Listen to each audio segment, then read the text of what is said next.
اسی نے آسمان سے مے برسایا، پھر اس سے اپنے اپنے اندازے کے مطابق نالے بہ نکلے، پھر پانی پر پھولا ہوا جھاگ آ گیا، اور جس چیز کو زیور یا کوئی اور سامان بنانے کے لیے آگ میں تپاتے ہیں اس میں بھی ایسا ہی جھاگ ہوتا ہے۔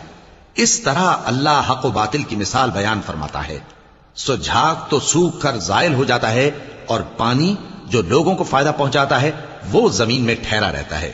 اس طرح اللہ صحیح اور غلط کی مثالیں بیان فرماتا ہے تاکہ تم سمجھو۔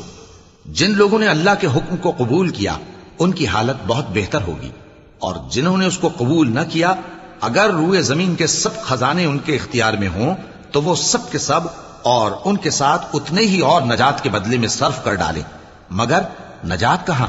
ایسے لوگوں کا حساب بھی برا ہوگا اور ان کا ٹھکانہ بھی دوزخ ہے، اور وہ بری جگہ ہے۔ بھلا جو شخص یہ جانتا ہے کہ جو کچھ تمہارے پروردگار کی طرف سے تم پر نازل ہوا ہے حق ہے،